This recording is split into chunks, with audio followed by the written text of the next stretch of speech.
Hello friends, मैं doctor Nikita Chaudhary आज अपने यूट्यूब चैनल स्टडी 360 में पॉलिटी से रिलेटेड अपनी जो सीरीज़ है वो निरंतर आगे बढ़ाते हुए आज हम स्टार्ट करते हैं। जो हम अनुसूची पढ़ रहे थे, अनुसूची 7वीं अनुसूची हम लोगों ने पढ़ ली थी। अब आज हम 8वीं अनुसूची के बारे में वर्णन करते हैं या फिर उसका अध्ययन करते हैं। तो जो 8वीं अनुसूची है हमारे संविधान की 8वीं अनुसूची, तो सबसे पहले तो हम ये देखते हैं जो 8वीं अनुसूची है वो किससे रिलेटेड है। तो वो है भाषाओं से रिलेटेड। किससे रिलेटेड है? भाषाओं से रिलेटेड है। ठीक है, उसके बाद हम देखते हैं भाषाओं से रिलेटेड है, ये तो हमने जाना, लेकिन कितनी हमारे जो मूल संविधान था उसमें कितनी भाषाओं को जो है वो मान्यता प्रदान की गई थी, या कितनी मान्यता प्राप्त जो भाषाएं हैं वो हमारे मूल संविधान में उनका वर्णन किया गया था। तो हमारा जो मूल संविधान है उसमें 14 भाषाओं का जो है वो वर्णन किया गया था। कितनी भाषाओं का? 14 भाषाओं का। अब हम ये जानेंगे कि क्या कोई आर्टिकल है जिसमें कि हमारे संविधान में जो भाषाओं का वर्णन किया गया है, क्या उनका मतलब किसी आर्टिकल में वर्णन है? तो हाँ, हम जानेंगे कि जो हमारा संविधान के जो आर्टिकल हैं, जिसमें आर्टिकल जो है वो आर्टिकल एक तो 344 है, 44(1) यानी फर्स्ट, और दूसरा आर्टिकल है 351 यानी कि 351। इसमें जो है वो वर्तमान में जो 22 भाषाएं हैं उनका वर्णन जो है वो भी हमारे संविधान के आर्टिकल 344 फर्स्ट और 351 में किया गया है। उसके बाद हम ये देखते हैं कि हमारी राष्ट्रीय भाषा या राज्य भाषा भी, जिसको हम कह सकते हैं राजभाषा या हम जिसको बोल सकते हैं राष्ट्रीय भाषा। ठीक है, उसका भी वर्णन जो है वो आर्टिकल 343 यानी 343 में वर्णन किया गया है। और जो लिपि है वो देवनागरी लिपि है। कौन सी लिपि है? देवनागरी लिपि है।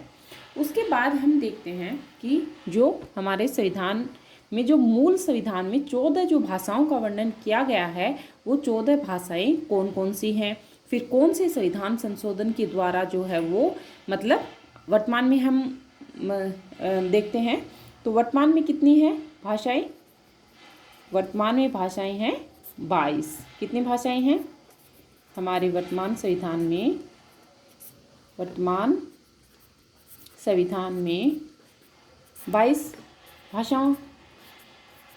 22 भाषाएं हैं। तो ये मतलब 14 से 22 हुई, तो वो कौन से संविधान संशोधन के द्वारा हुई वो भी आज हम जानेंगे। पहले हम 14 जो मूल भाषाएं हैं उनको मतलब एक नॉर्मल समझने के लिए हम क्या करते हैं कि जैसे हमने बनाया इंडिया का मैप बनाते हैं, अपनी समझ के तौर पर जैसा मर्जी हो आप बना सकते हो, एक मतलब समझने के लिए हमें बनाना है। तो मैं ऐसे ही नॉर्मल अपना, जैसे ये हो गया अपना इंडिया, तो इसमें हम जैसे मूल संविधान की बात करते हैं तो मैंने बताया आपको 14 भाषाओं का वर्णन किया गया। तो 14 भाषाएं हम 1 बाय 1 करके पूरा ये देख लेते हैं। उसके बाद हम जानेंगे कि 22 भाषाएं वो कौन कौन से संविधान संशोधन के द्वारा जोड़ी गई हैं। सबसे पहले कश्मीर, हम कश्मीर को सिर्फ के लिखते हैं, ठीक है। उसके आगे की जो भाषा है वो लिखते हैं हम कश्मीरी। अगर हम इस तरीके से याद करते हैं तो हम इन भाषाओं को कभी नहीं भूलेंगे। कश्मीर हुआ सबसे ऊपर, इधर से जाएंगे हम, जैसे उत्तर से पश्चिम, दक्षिण, पूर्व, यहाँ तक जो है वो इस तरीके से हम भाषाएं पढ़ेंगे। उसके बाद हम कौन से संविधान संशोधन में कौन सी भाषाएं जोड़ी गई उनका वर्णन करेंगे। तो के से मतलब हो गया अपना कश्मीर।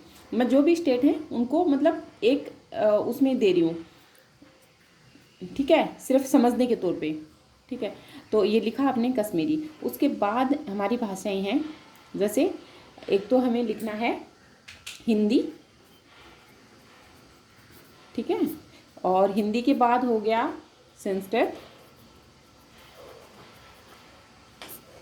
और एक हो गया उर्दू, ठीक है। अब 3 ये भाषाएं हमें याद रखनी है, हिंदी, संस्कृत। संस्कृत हम सब जानते हैं कि सभी भाषाओं की जननी है तो संस्कृत तो आएगी, और उर्दू और हिंदी। हिंदी हमारी जो कि हम जानते हैं कि आर्टिकल 343 में जो राजभाषा या राष्ट्रीय भाषा के रूप में जिसको मान्यता प्रदान की गई है, तो 3 भाषाएं ये हो गई। तो हमारी कितनी भाषाएं हो गई, जैसे हम यहाँ लिखते भी जाएंगे, ठीक है, तो हम लिखेंगे 2, 3 और ये 4 भाषाएं ये होगी। उसके बाद हम देखते हैं, जैसे यहाँ मैंने आपको जैसे बताया ना कि हम आएंगे उत्तर से पश्चिम, तो यहाँ कौन सा स्टेट आता है, यहाँ आता है गुजरात। तो गुजरात को हम जी से समझ लेते हैं, जी गुजरात। और गुजरात में कौन सी भाषा होगी, गुजराती। गुजरात में कौन सी भाषा होगी, गुजराती। उसके बाद हम देखते हैं नीचे क्या आ गया, महाराष्ट्र।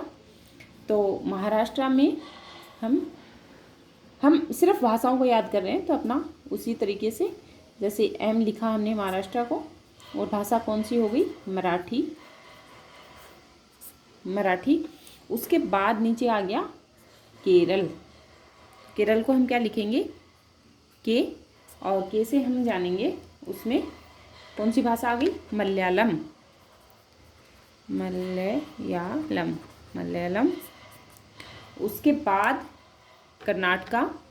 तो कर्नाटका को हम लिखेंगे, जैसे हमने कर्नाटका बनाया, तो कर्नाटका में हम क्या लिखेंगे, के से फिर क्या हो गया, कर्नाटका से कौन सी भाषा आ जाएगी, कन्नड़,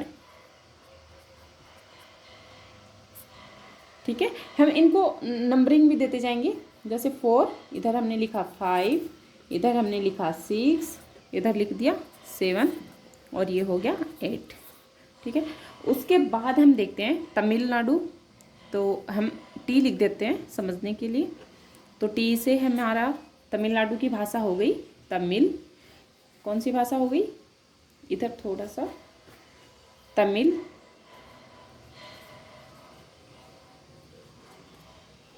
ठीक है, ये भाषा हो गई तमिल। और उसके बाद हम ये इधर आंध्र प्रदेश है, तो हम उसको लिख देते हैं ए।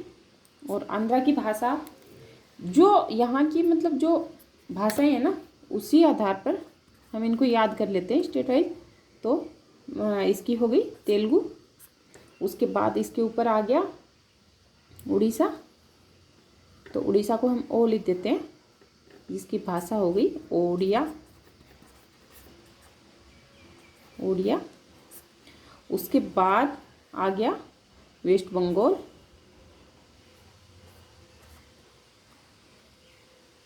तो हम लिखेंगे बंगाल की भाषा हो गई बंगला, बंगला।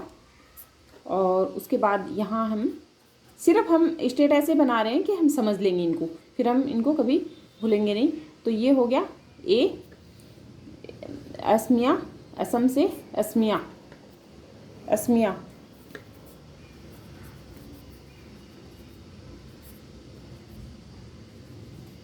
ठीक है। तो ये हो गया असमिया। तो हमारी कितनी भाषाएं हो गई, हमने 8 भाषाएं इधर लिखी। अब ये हो गई 9, 10, 11, 12, 13 और 13, और एक हमारी भाषा इधर छूट गई थी, कौन सी, इधर से हम जब आए थे तो हमारी हो गई थी 13, और ये पंजाब, ऊपर राजस्थान के ऊपर अपना ये हो गया पंजाब, ठीक है।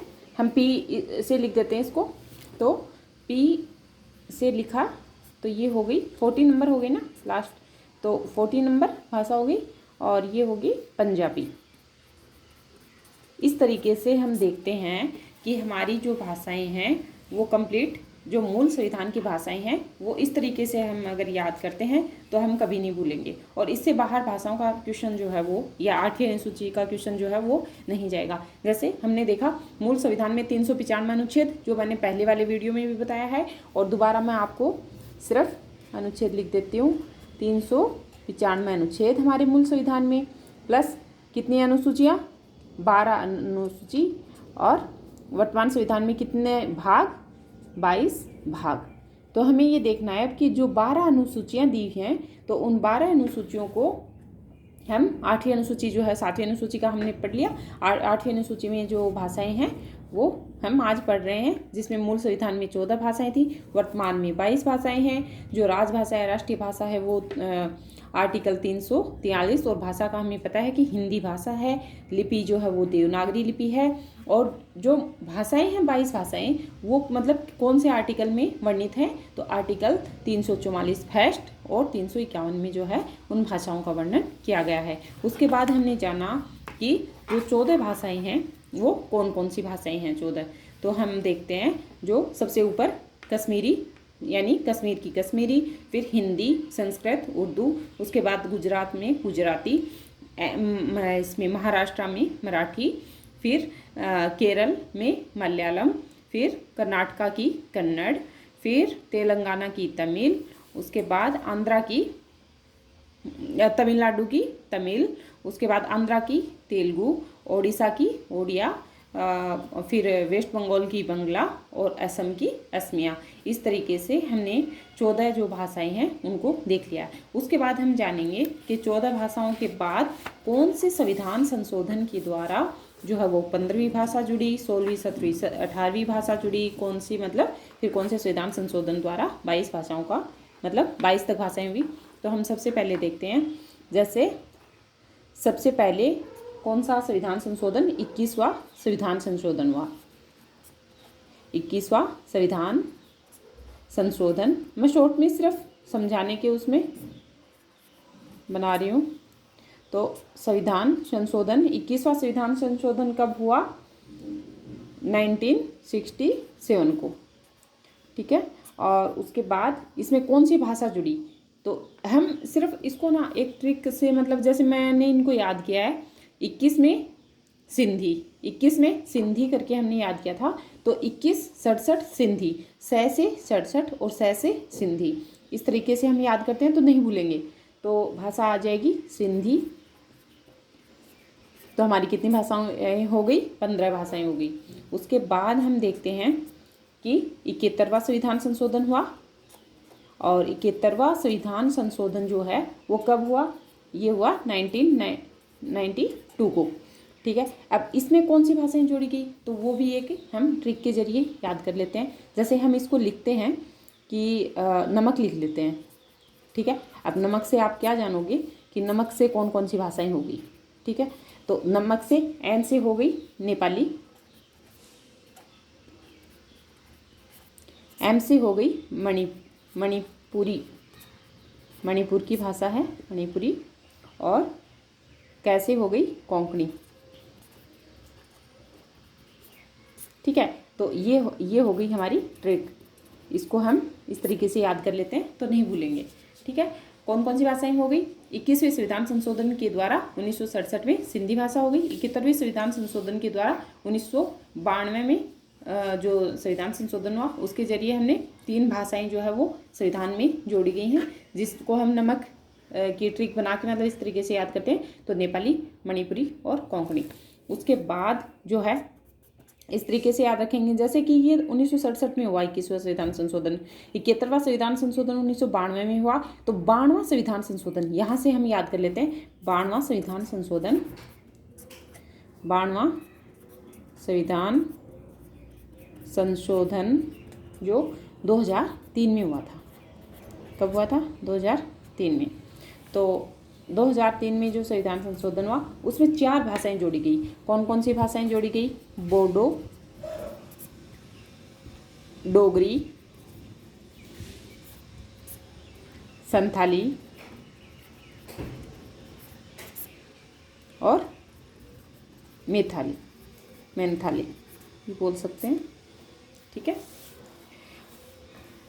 तो इस तरीके से हम जानेंगे कि 21वें संविधान संशोधन 1967 के द्वारा सिंधी, 71वें संविधान संशोधन 1992 के द्वारा नमक हमने आपको बताई ट्रिक, तो ट्रिक के जरिए नेपाली, मणिपुरी और कोंकणी। उसके बाद 92वां संविधान संशोधन जो है वो 2003 में हुआ, और हम इसको ऐसे याद कर लेंगे 67, फिर 92वां, मतलब 71वां कब हुआ 92 में, तो 92वां संविधान संशोधन कब हुआ 3 में, तो 3 में कितनी भाषाएं जोड़ी गई 4, 3 में 4। दूसरा संविधान संशोधन हुआ दूसरा, जिसमें भाषाओं का मतलब भाषाओं को ऐड किया गया, लेकिन दूसरे संविधान संशोधन में कितनी भाषाएं जोड़ी गई 3। 3 में कौन कौन सी, नमक है, नमक 3 ही भाषाएं, 3 शब्दों से ही नमक बनता है, तो नए मैं कह इसमें भी 3 शब्द हैं और भाषाएं भी कितनी हैं 3। लेकिन संविधान संशोधन कौन सा, दूसरा। और तीसरा जो संविधान संशोधन भाषाओं से रिलेटेड था वो था 92वां संविधान संशोधन, जिसमें 2003 में तीन में 4 भाषाएं जोड़ी गई फिर, और 92 में 2 अक्षर आते हैं, उसमें 3 भाषाएं जोड़ी गई। ठीक है,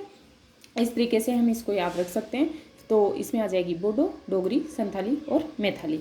ओके फ्रेंड्स, आज हमने संविधान में जो 8वीं अनुसूची है उसमें भाषाओं का मतलब अध्ययन किया है, जिसको मैं आशा करती हूँ कि आप लोगों को अच्छे से समझ में आया होगा। Okay friends, thank you, bye bye.